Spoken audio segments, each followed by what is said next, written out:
Good morning friends, কেমন আছো সবাই? আশা করি সবাই ভালো আছো, আমিও খুব ভালো আছি। আজকে সকালটা শুরু করলাম কোকিলের ডাক দিয়ে। তোমরা সবাই সকালটায় কিভাবে কাটালে অবশ্যই কমেন্ট করো।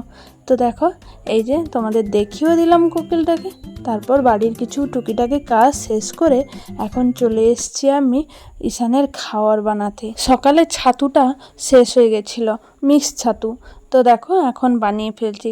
সব কিছু গোটা দিয়েছিলাম, শুধু ছোলা ছাতুটা, ছোলাটাকে গোটা পাইনি এখানে, তার জন্য প্যাকেট ছাতু কিনে নিয়ে এসেছিলাম। তারপর গোটাগুলোকে সবগুলো রোদে দিয়ে ভেজে এই যে গুঁড়ো করে নিয়েছি মিক্সিতে। আর এখন দেখো ছাতুটাকে মিক্স করে এই যে সব কিছু গুলিয়ে নিয়ে ভরে দিলাম কৌটোতে, 1 মাসের জন্য রেখে দিলাম। তারপর দেখো মা এখানে বানিয়েছিলেন রোল।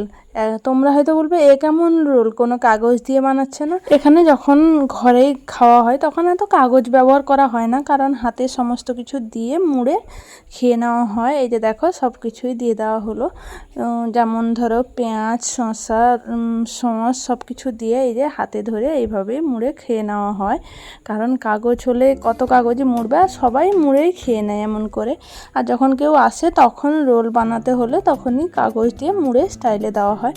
তো তারপর দেখো এই যে আমার দাদার ছেলে ও পুচু, ও নিয়ে এসেছিল ঠাকুর। কি ঠাকুর বলো তো? ষষ্ঠী ঠাকুর। হ্যাঁ, আমাদের এই যে দেখতে পাচ্ছ বউরা, এরা জানি না কি লোক, তবে এরা কিন্তু প্রত্যেক বছর ঠাকুর দেয়, পয়সা নেয়। এদের কাছ থেকেই ঠাকুর নেওয়া হয়, কারণ এরা গরিব, কিন্তু জানি না কি লোক, এটাই আমাদের এদিকে রিচুয়ালস আছে যে এরাই এসে ঠাকুর দিয়ে যাবে। আর আমার দাদার ছেলে দেখো ওদের কাছ থেকে আগে থেকেই ঠাকুর নিয়ে ছুটে এসছে আমাদের ঘরে। তারপর ঠাকুরটাকে রেখে দিল উপরে। আর এখন দেখো আমি চলে এসেছিলাম, কোরিয়ারওয়ালা এসেছিলো, একটা জিনিস অর্ডার করেছিলাম মিশো থেকে।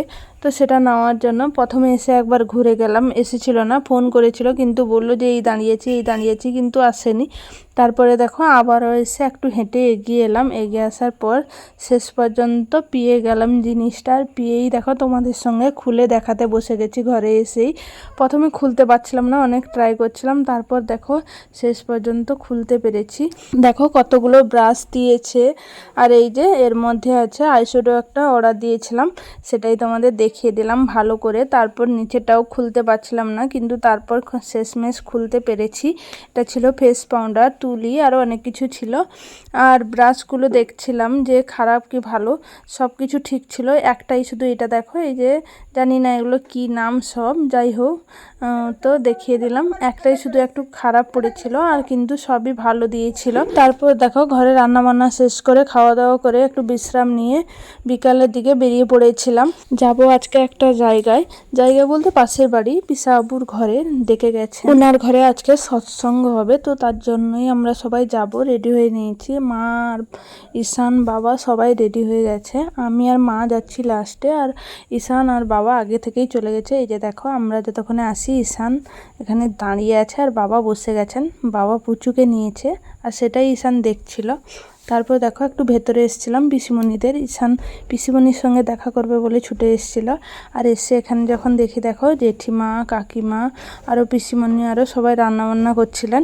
তোমরা তো জানো গ্রামের রান্নাঘর এমনই হয়। তো দেখো তোমাদের দেখিয়েও দিলাম। তারপর দেখো আবারও চলে এসেছিলাম সৎসঙ্গে, সবাই চলে এসেছিলেন। তো সেখানে নাম হচ্ছিলেন ঠাকুরের, তো আমরাও বসে গেছিলাম। সবটা তোমাদের দেখাতে পারলাম না, কারণ দেখানো নিয়ম নেই, তাও একটু করে দেখিয়ে দিয়েছিলাম। আর দেখো এখন আমি ঈশান চলে এসেছি প্রণাম করতে, আর ঈশান দেখো এসেই ঠাকুরের কাছে শুয়ে গেছে।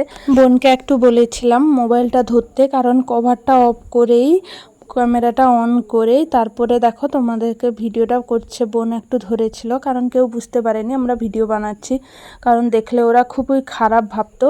কোনো নিয়ম নেই, ঠাকুরের যখন কোনো কিছু হয় তখন ক্যামেরা করা। আর আমাদের যে গুরু ভাই আছে যারা, ওরা কিন্তু খুব পছন্দ করে না ক্যামেরা করা। তারপর দেখো প্রণামও করে, আমার বোনও প্রণাম করে নিল। তারপর মিমির সঙ্গে ঈশান কেমন খেলছে দেখো, খুব নাচানাচি করলো। তারপর চলে এসেছিলাম খেতে। এই যে হাত ধুয়ে বসে গেছি খেতে। আজকে হয়েছিল, এই যে দেখতে পাচ্ছ, সৎসঙ্গে ঠাকুরের এটাই নিয়ম, তালের বড়া হয়, আর হয়েছিল ডালিয়া, আরও হয়েছিল অনেক কিছু তরকারি। আরও আমি দেখো এখন ঈশানকে খাওয়াচ্ছিলাম আর নিজেও খাচ্ছিলাম। আরও অনেকে খেতে বাকি আছে, তো তার জন্য ঝটপট করে জেঠিমা খেতে দিয়ে দিচ্ছিল। তো এখন আমি আর ঈশান দুজনেই খাচ্ছিলাম আর খেয়ে নিয়ে বাড়ি পৌঁছে গেছে। এখন ভিডিওটা এই পর্যন্তই। টাটা বন্ধুরা।